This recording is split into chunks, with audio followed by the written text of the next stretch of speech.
everyone for virtually coming Thank out you, tonight. Gracie. I'm Gracie. I'm the events coordinator for print. Few little things just before we get started. If you have any questions during the discussion, please feel free to enter them either in the chat box, which is on the bottom right of the screen, or in the question and answer function, which is on the bottom bar of the main screen. If you'd like a copy of tonight's books, I'm going to include the link to the print page in the chat box. You can click right on through. And now for tonight's speakers. Mameve Medwed is the author of 7 novels. Her short stories, essays, and book reviews have appeared in the New York Times, the Boston Globe, the Missouri Review, and other publications. And there it is. She has taught fiction writing for many years at the Cambridge Center for Adult Education and has been a mentor in the writing program at Lesley University. Born in Bangor, Maine, she resides in Cambridge. Caroline Leavitt is the award-winning author of 12 novels. Her essays and stories have been included in New York Magazine, Psychology Today, Salon, and other publications. She's a book critic for People, the Boston Globe, and the San Francisco Chronicle, and she teaches writing online at Stanford and UCLA. So please join me in virtually welcoming Mameve and Caroline. Thank you.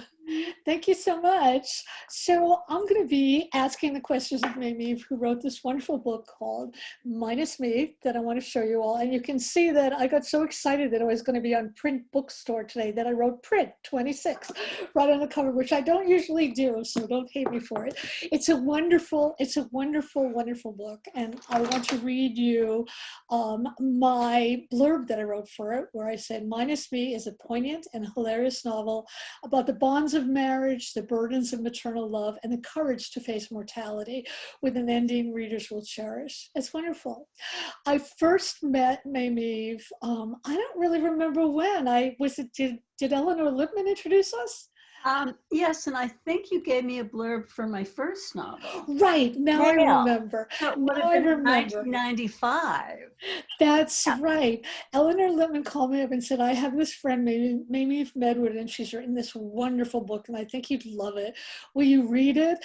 And, you know, whenever people say, will you read this book? You always want to say, yeah, you want to do it. So I got the book, and I just fell in love with it. It was just, you know, everyone who's listening, you should buy this book too. It's really totally charming. And I gave a blurb, and then we met and we became friends, and it's been a really, really long time. So I want to ask you the origin story of Minus Me. I always believe that writers are somehow haunted into writing their books, whether that's true just for me or for everybody, I don't know. But I want to know, like, what was the thing in particular that you wanted to explore with this book? How did it come about? Well, I wanted to write about a good marriage, and this is about a good marriage. Excuse me, and I wanted to write about the iconic sandwich from Bangor, Maine called the coffee pot, which I grew up with and just was the highlight of everybody's life, you know, culinary life. And I wanted to write about that, and I wanted to write about Maine, and I wanted to write about an unlovely town, not Portland, but a kind of factory town, not on the water. And I like to write about class and all those things. And I wanted to write about a couple who was so Velcroed together that they never were apart. So when there was a threat of their being apart, it throws everything into a huge crisis. So, and I wanted to write about this very dramatic mother. I have an extremely dramatic grandmother who's kind of showed up in various things. I can't get rid of her. She keeps coming up no matter what. So I was just putting all those things together. That's actually one of my questions. I wanted to talk about Ursula. Excuse me for a second. Yeah. Ursula, she's a fabulous character, and I was going to ask you, where does she come from? And now I know. Yeah. But I also wanted to know, do you see any of you in her? I wish. Not very much. Sometimes I'm a collector, and so sometimes a lot of stuff. I like to dress up, so my grandmother always dressed up. But other than that, not very much.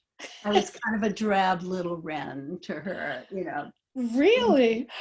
But you're always dressed so beautifully with this flamboyant great jewelry and style. I mean, Uh, I saw that from the moment I first met you. That's so funny. I mean, if she thought you were a little wren, like she must have been she wild. was, wow. Yeah, she was amazing. Well, she's a great character. Is this the first time that you've used someone in your real life in your books? I used a little bit of her in The End of an Era. There's another character called Marguerite, who's quite flamboyant, and she just takes over. You know, can't shut her up, and I've got her voice down completely. I Uh, love that. yeah, So I want to talk about the manual in the book, which I yes, absolutely loved. Annie conceals her terminal diagnosis from her husband. She can't tell him, so she writes him a manual to manage his life after she's gone, and it's hilarious. It's completely hilarious and wonderful. I think that a lot of times we all write about things we can't talk about. yes. I know that actually, after reading this book, I started a letter to my husband and a letter to my grandson Oh, you for did? after I die, so they'll know Yeah, how to process it. And it was actually incredibly freeing and interesting. And you keep having to add to it, because yeah, your life of course. changes and You their think life changes. something. Yes. But so anyway, I wanted to ask you, where did this wonderful manual idea come from, please? Well, And how much fun was it to write? it was so much fun, and I just like making lists. So in a lot of my books, I've got lists. I have in How Elizabeth Barrett Browning Saved Her Life. There's a list of apologies this guy prepares, and I love lists because I think they're a shortcut to, there's a lot of meaning hidden between the lines. So right away, I knew I was going to do this, and I was just going to write lists, and I was just going to have fun. And the lists go from, how to get a haircut, what to do in dry cleaners, where the instructions are for the microwave, to your sex life, everything. It just covers everything. And it was fun. It was delightful to read. So you make lists in your own life? Like, I mean, I have a list every day. Yeah, I make lists, and then I have like the worst handwriting in the world. Make lists, and then I go to read them, and I can't even read them. But I do like, particularly novels. I love lists. I like stuff like that too. I like to see letters in novels also. Yeah. Do you get? That's always really good I too. love that too. Yeah. So is writing usually fun for you? No. Oh, I love it. Is it fun for you, Carol? No, of course it's not. That's why I asked you that question. I like the rewriting. The rewriting is more is fun. But you sit there and, God, can I do this again? And what am I going to do? And, it's not as if you learn having written, well, you've written a million novels. Do you feel as if you learn anything? No, of course not. You Everyone's start a all horror. over again every time. I ask because your books are so delightful that, the usual reader picks it up and thinks, oh my God, this is so smart. This is so witty. I love this book. And we just imagine you sitting there typing away, having a blast with not a moment of self-doubt. Oh, I'm riddled with self-doubt. And I never think I'm funny. I'm dead serious when I write. And it kind of comes out funny, but I never intend to be funny at all. That's amazing. That is like, how many drafts do you usually do? I sort of want people to know how much work goes into writing a novel. 10. I just so many. 8. It just, I don't know, each paragraph gets written a million times, each sentence. So you want to make it look easy and effortless, but it's nothing but hard work and torture. Why do you think writers don't talk about this so much or enough? Well, you talk about it because I talk about it because talking about it. Yeah. But a lot of writers don't, and I think it's important for all writers out there and all readers to know that it really is hard work. Yeah. It's not, that you write a book and then you get a beach house or whatever else. Yeah. You sit down if you have the time, you take an hour out of your day and you just. Right. write a novel. I know. I want to talk more about Annie and Sam because their life I found when I was reading that it seemed more like a journey rather than an ending, which I absolutely loved. And I was thinking about that whole issue of thinking about my life or everyone's life as a kind of journey. Can you talk about that? Well, I think marriage is a journey, right? Oh, yeah. It starts at one point, it ends at maybe another point, it zigzags all over the place. And if you graph it, it would be up and down and up and down and all over the place. And that's what any kind of journey is. Or I don't feel it's not in one direction. It's not an uphill journey. No, it's not. And also you have grown kids, as I have a grown son. And do you feel the way I do that? Like when you look at your grown kids, you think who they were when they were little is often another universe. And it's strange, isn't it? I think you captured that whole feeling of the journey so beautifully in the novel. Thank you. Thank you. I wanted to, I wanted to talk about sandwiches. Yes. You got a rave Kirkus that said, the last line was so great. It was, you end up craving those sandwiches, which I loved. And I know that you're a phenomenal cook. And no, I'm not. I'm a terrible cook. Really? No, I'm a great eater and I'm a great appreciator. Oh, because Ellie is the great. Eleanor Lippman. Ellie is a great cook. Because I remember you invited Jeff and I to brunch at your house, and we were just about to go, and we were all excited when we got a call from the Hoboken police that said our house had been broken into. So we went home.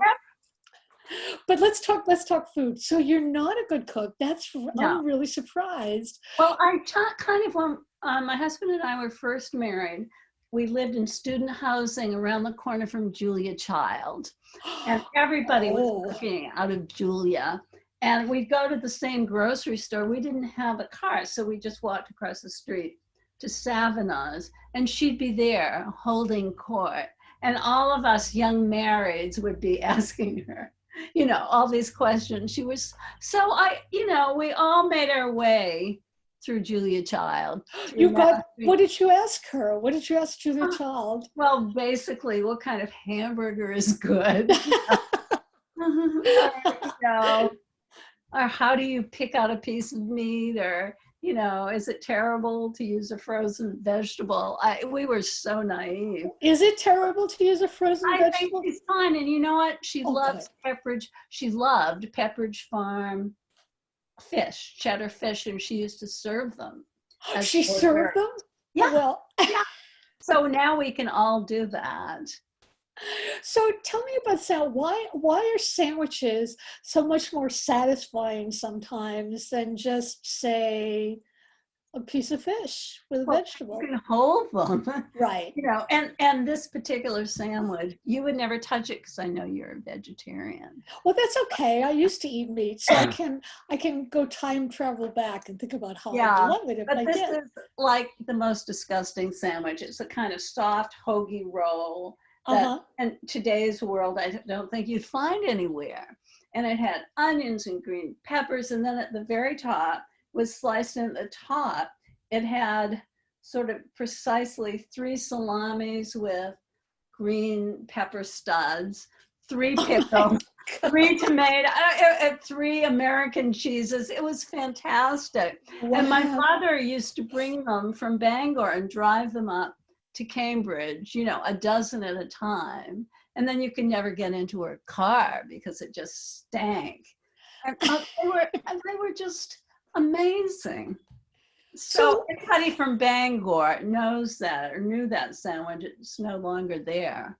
Can you duplicate it? Have you tried to duplicate it? We tried. And when the Coffee Pot, which was the restaurant, closed, and there was a huge article in the Bangor Daily News, and we tried to replicate it like archaeological shards, and we couldn't. And another one has opened, and you can kind of find the recipe online, but it's just It's maybe not the like same. anything from your childhood, it just doesn't taste the same. It's not the same. I know it's No. always, when I left Boston, all I wanted was a Sky Bar for years and years. And they Oh. don't sell them up here. And finally, my mom sent me some, and I was so ravenous for the Sky Bar. But when I ate it, it was too sweet. It just Yeah. wasn't the same. Yeah. So I want to talk about Maine and the Maine town that the book is set in. Do you feel influenced by place? And if so, Yeah. how? Are there certain places that speak to you? Which ones? Yes, most of my books are set either in Maine or Cambridge. And so many are set in Cambridge, and I've been here since the 60s. And I just find it fascinating. Town and gown and just every part of it. So I keep writing about it, and the restaurants all go out of business and new restaurants come. And you know, I keep writing about it. And somebody once said, well, maybe your new novel, you won't write about Cambridge anymore. And I remember Margot Livesey said to me, you can set every novel in Cambridge. It's just fine. Of course you can. Faulkner did. He made up his own county, but also it's not as if you're writing the same Cambridge, because you know, I grew up in that area and I know how much it changed. You know, it's very, that's how I was there. That area is so very, very different. So different. I know. Do you like it that it's different, or do you wish it would? Of course, I'm an old fogey. I don't want anything to change. Yeah. I just read Sue Miller's Monogamy, which is absolutely wonderful. And that's in Cambridge. And it's just so thrilling to know every street and every store and every restaurant. There's something. It is. People like that in their writing. So Yeah. I want to ask you, do you think that has the way you write or the way you want to write changed in the pandemic? Is it harder for you to write? Or? Yes. I think it's hard for everybody. Yeah. Don't you think? Do you feel? I don't know. It's hard to concentrate. I don't know. As soon as the pandemic hit, I was doing a mighty blaze. So I was working 24 hours a day. Yeah. And then when I finally thought, this is nuts, I can't do this anymore, most people had gotten used to pandemic life except for me. So I feel now I'm trying to write this book, and it's hard. It is hard. Yeah. It's different because it's like you're writing in a box. But on the other hand, do you worry, like I worry, that I'm liking the solitude a little too much? Oh yeah, I feel as if I'm agoraphobic. It's like I don't even want to go out at all. You know, some neighbor, well, this is when we were sitting outside, now it's too cold, you know, would invite me 3 houses up, and I had to kind of gird my loins to go out and walk 3 houses. I don't know. It's weird. It's sort of like, you know, I don't know. Did you grow up shy, or were you introverted? Oh, no, I was very shy. So was I. So you develop these social skills, and they take a lot of work. And I prided myself that, okay, now I can talk to anybody. I can walk in a party. And then we've had this whole year where it's silence. And now I wonder. We've lost it all. Yeah, I've lost it all. Do you worry about that also? I do. And I always loved a party and a dinner. And I loved everything social, and now it fills me with terror. Yeah, it is a kind of terror. I keep thinking, well, I know how to have a conversation on Zoom, but what about in real life? And there's you know, we just went in the city last week in Manhattan, and all of a sudden I realized I've lost my street smarts. I'm not walking the way I usually walk in Manhattan. And I thought, wow, that's a real shame. How am I going to get them back? I know. Same thing. And then with everybody with a mask, you can't see. Smile at each other. So it's kind of like and you can't have a conversation. No, sometimes you can see people raising their eyebrows at you, but most of the time you can't. In a way, Sometimes I do. I've kind of in the habit of muttering things when I see people who don't have masks on Oh, under my mask. And I keep thinking, I better not do this when nobody's wearing yeah. masks, because that could be a bad thing. I'm really curious about, I want to ask you more about your writing process, like sort of step by step. So when you start, are you the kind of writer where you know where the story is going, or do you outline anything? Do you know the beginning or I the end? never outline. Okay. Because for me it would be boring to follow an outline. So I'm 2 sentences ahead of myself. I never know. And I never know the ending until I kind of get Wow. there. So maybe it's just laziness. I don't want to outline. I don't want to research. I just want to write. Research. And then things, I know, but things kind of come. They And, do come. and don't you feel, I feel like when you're in the zone of writing, that stuff must happen in your subconscious. Yeah. Because you make these connections. It So does. that's a crutch. I feel like I'm doing work even if I don't feel as if I'm doing it. Yeah, I mean, I tend to, I'm big on structure and I like to know where the novel's going, but it's Yeah. when I'm in that zone that then it all changes. And then I have to go back and throw it out and write that outline again. I also wanted to know about what's obsessing you now? Like, what's your main obsession? Oh, gee. I'm sorry. I'm worried that I'm going to run out of books to read because that's all I do. You know, I get in bed earlier and earlier every night with a good book. And you know, Shout out some books. Shout out some books that people can buy from print. Well, with or without. Oh, thank you. Shout out some other books. Rachel to the Rescue. Right. That's Eleanor Lippman. Let's show you your beautiful book. We Hold the Dead Close, which is a book of investigating reporting about a murder that took place in Cambridge in 1969. Wow. And that's really, really good.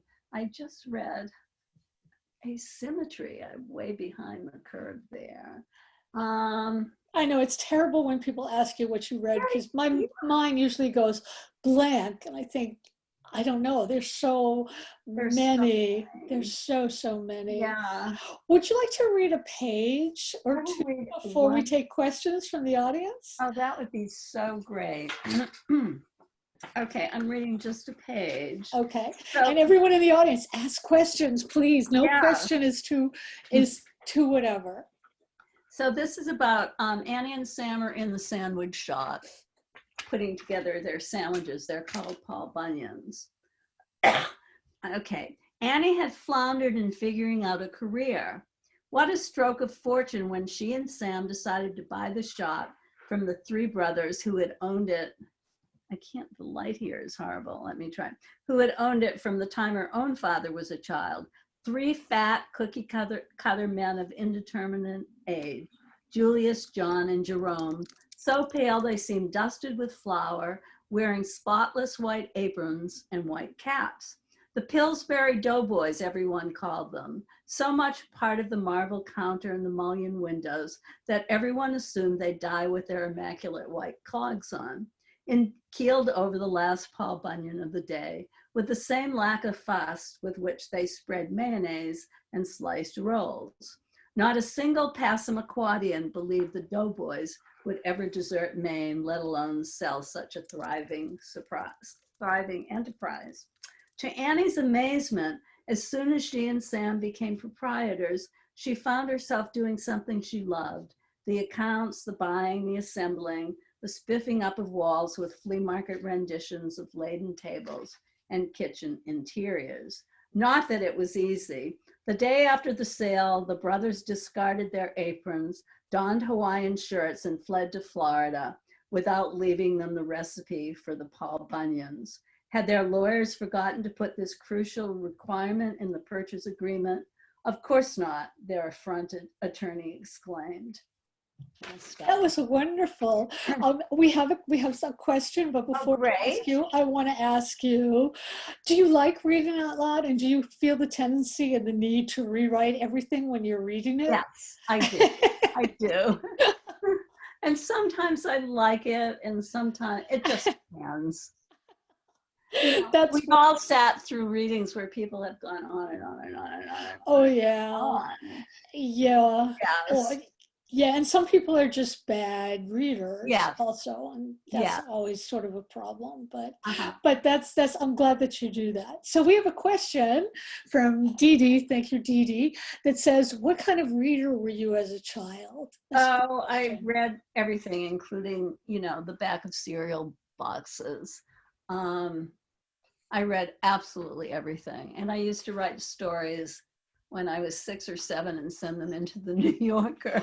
You're kidding. I couldn't believe that they weren't just grabbed and published, it seemed. Did they respond to you? I think I got a little, yeah. And I used to send cartoons in too. It was, you know, so pathetic. But it's not pathetic. That's amazing. That's so. Do you remember what the stories were about? Teenage stuff. Well, girls stuff, probably horses. I liked horses. Although I've never been on one except at, you know, the county fair, ballet dancers, stuff like that. Do you still have any of them or any of the pages? I don't know. I do have a cartoon that I thought was so brilliant. It was a classroom with a ghost writing on the blackboard and her little ghost students. And she said, okay, now, dearies, you can go home and haunt your houses. I was so embarrassing. I know. No, it isn't. So embarrassing. I thought it was just brilliant, of course. So did you know you were going to be a writer, or did you just think at the time, this is something I really like to do? I always wanted to be a writer, but it was a kind of secret yearning. And the most exciting thing is in Cambridge, when we moved to Cambridge, there was a woman in her late 50s, I think, my next door neighbor, whose first novel was coming out. I couldn't believe it. I couldn't believe that we had moved next door to a real writer. And she got an assignment to teach a class at adult ed, and she was told she needed 7 people to make the class run. So she called me up and she said, I'm going to pay for you and I'm going to pay for Grace Forbes to be on my list. You don't have to show up, but I need these people so I can teach the course. And I showed up and Grace Forbes never showed up. But it was just, you know, it was wonderful. And that's when I really started to write. I want to talk about some graphic stuff. So here's her cover, which is absolutely gorgeous. We've all had covers that we have not liked. This is a particularly lovely cover. I want to know, like, did you have input in this? Or? Well, we did, because it was pink in the beginning, and I hate when they do the pink. I hate pink books. It's chick lit, right? Yeah. I just hate They don't use that. They don't use that chick lit label anymore, do they? No. Okay, good. They That's good. did have pink, and I didn't want that. And then they had a paler blue, and my name was in white, and you couldn't. Ellen Jarrett from Porter Square Books said, I sent her a cover. I said, what do you think? She said, you can't see your name. You know, it just. Yeah, You so then they made it, they outlined it. So it went through a few iterations. Have you had any bad covers that you care to share? I've loved all my covers. There were bad early ones for mail. We called it the nose. It was a picture of a woman, her head tilted up, and you looked right up her nostrils. It was really weird. But I've loved all my covers. That's always really lucky. Have you had covers you haven't liked? Just one. Yeah. It was early in my career, and I had a hardback that I loved. There was a very dark, moody cover of just a man feeding a baby a bottle in a diner late at night, and the sky was all spangled with stars. It looked like an Edward Hopper painting, and I loved it, and it was perfect for the book. So when it came time for the paperback, I said, I hope you'll use that same cover. And they said, no, we're going to try something different. And out came the pink cover. Again, it was pink, It had a woman's nightgown on the Oh, cover, no. and it had an inset. Instead of this man in a diner, it was an inset of a guy who looked like he was out of GQ with a smile on his face covering flowers. And my agent and I were both upset. And I called them up and said, you can't have this cover. It has nothing to do with the book. And it looks like a romance, and it's not a romance. Please change it. And they said, well, we all like it here. And we went back and forth, and finally they changed it. And you know how they changed it? They took the smile off the guy. Oh, no. So that was weird. So let's talk about the title. The title is also great, minus me, Yeah. because first, it's really fun to say. Second of all, it's evocative. You wonder, what does that mean? Like, what does it mean? How do you think up your titles? And do they usually like all your titles? Usually they do. Oh, that's good. Yeah. And I love alliteration, so I like the two M's.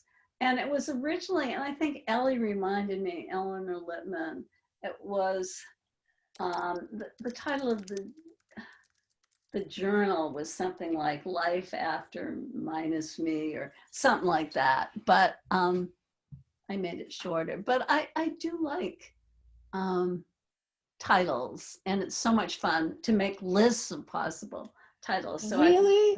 Tell me how you do that, because I hate titling books, and usually I end up with 200 discarded ones, and I beg my editor, Chuck, to name it, and then he does. Oh. Well, I just make lists very fast without thinking a lot about various themes. Sometimes I take a phrase out of the book, things like that, and then a few just kind of stand out. Then I try them out on everybody, of course. Right, right. Wow. So do you share your work as you work? I give my work to Ellie, Eleanor Littman, and we share our work. I've been in, over the millions of years, been in writers' groups. And I find that after a while, they just kind of fall apart.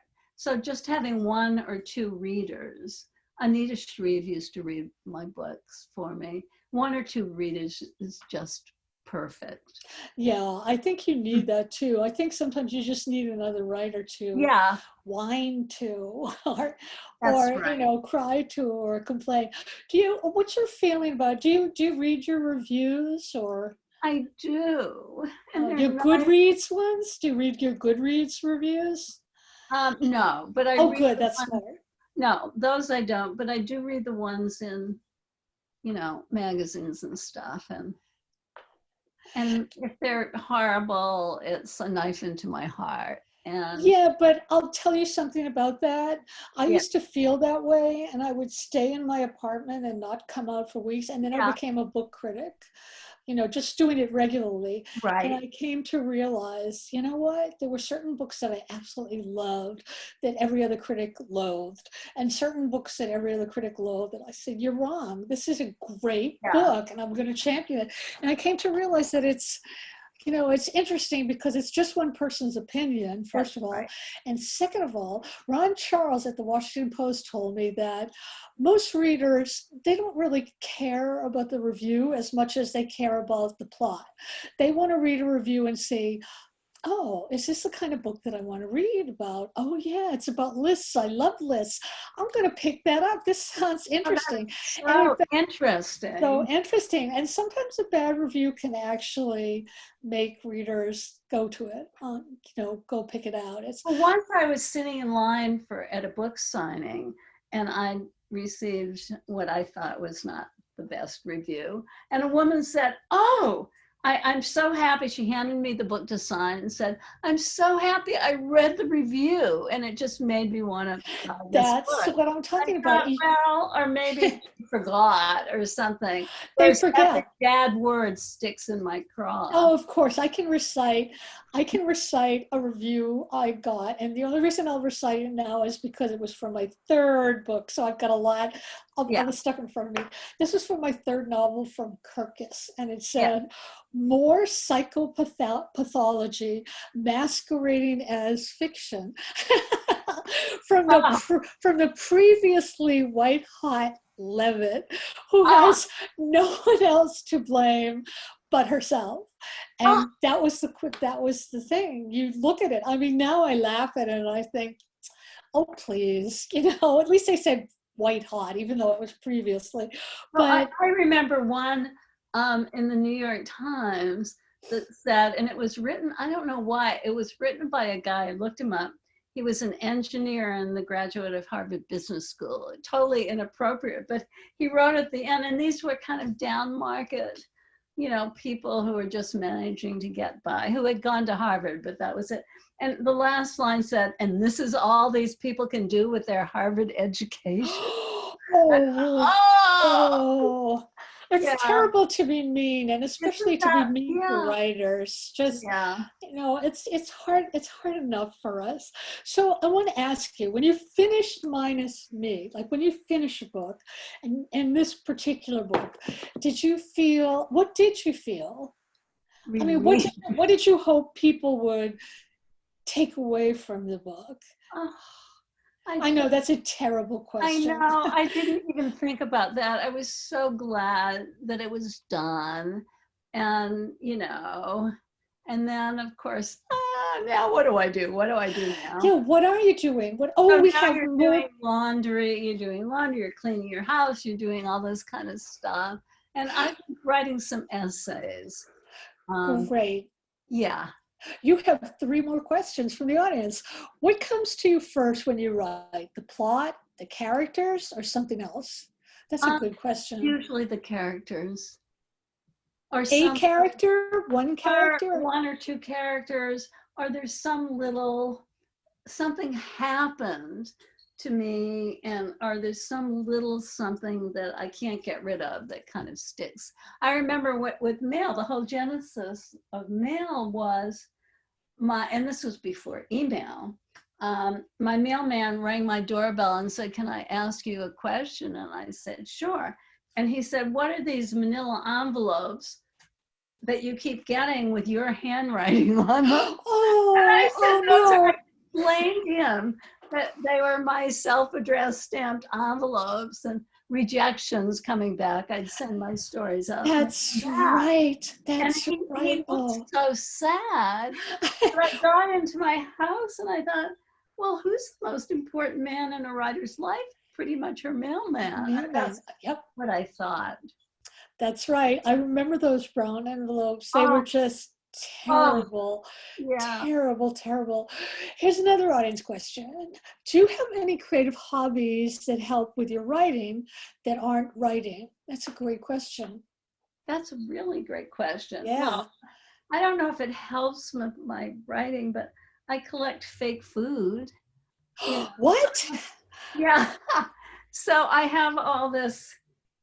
A lot of it, my son was in Japan for a year. A lot of, that wonderful food in Japanese restaurants. It's all plastic and rubber. I love that. That's what you collect? Collecting that. So I collect a lot of that. Oh my God, I love that. Yeah, and I read all the time. I do write a lot of book reviews for the Boston Globe. But I don't have, I move around my fake food in the kitchen and cover my walls and stuff. That's about it. I love that. Did you write an essay about that? I did. Where is it? I wrote an essay for gourmet.com, and I think you can probably find it. But they came and photographed my food, and what I didn't like was I have it all squished together. And they took one item, and put it on a table and photographed it instead of a collection looking like a flea market, table. Where do you buy fake food? Well, people give it to me, and I've gotten it at various little stores, and I've gotten it at restaurant supply places, and yeah. That is hilarious. Here's another question. So, do you have any new authors you've discovered during the pandemic that you love? That's a great question. Oh, I wish I could. I can't come up with one single name. I can't read. I know your brain sort of. Do you, or who asked the question? Any suggestions? Oh, I don't. Yeah, any suggestions? I'd love some suggestions. You know what? Nancy Johnson, The Kindest Lie, is coming out next week, actually, and she is amazing. It's her debut. It's about, it's set in the time of the Obama inauguration. It's about a Black woman who's an engineer who had to give up a baby when she was young, and she goes back to her old working class neighborhood and befriends a young white boy named Midnight, who's on the edge of getting in trouble. And it's beautifully written.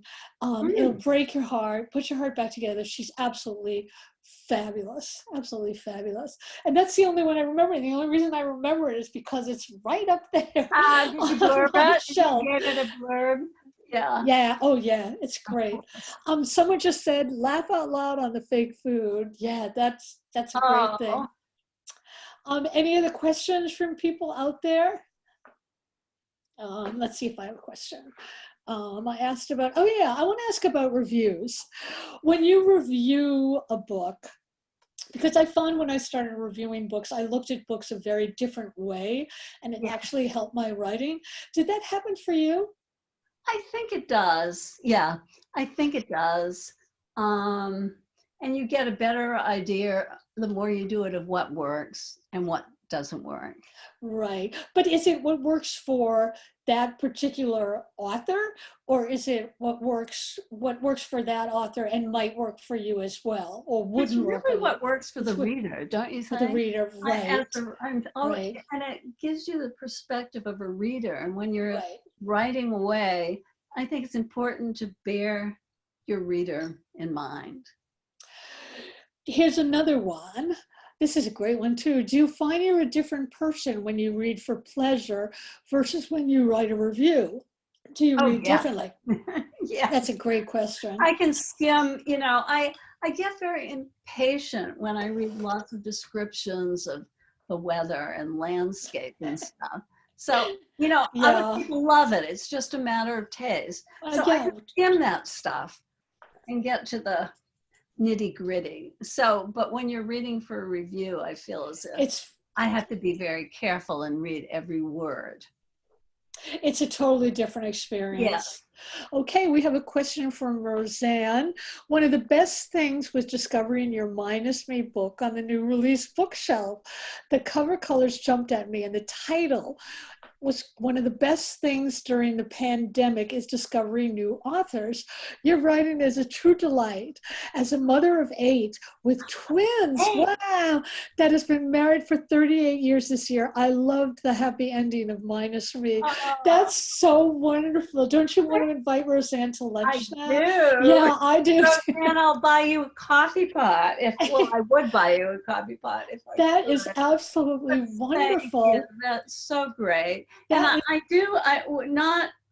don't want to give away anything, no spoilers, but I do write romantic comedies. So I do, unlike you, Caroline. I know. I have happy endings. I'm like, so great, to order my world that way. And I have so much power to grant these characters I've come to love happy ending. We have time for maybe we don't have time for one more question if anybody has one. Yeah, absolutely. Anybody? I want to thank Gracie from Print Bookstores, and I want to thank Mameve, and I want to thank everybody who showed up. Thank you so much. And thank you, Caroline. It's so nice to see you. It's so nice to see you too. Yeah. And thank you. We spend a lot of time in Maine, so I always come into print when I'm in Portland. So thank you so much for having me. We definitely say the next time around, we'll all be in person. We'll do the next book in person. That's what we hold. That'd be great. I hope so. I hope so too. Thank you both for such a lovely discussion. So fantastic. We've plenty of copies minus me. You can click right on through, and I hope everyone has a wonderful evening. There we go. One more time. It's a beautiful book. It's a wonderful book. Thanks, everybody. Thank you, everybody.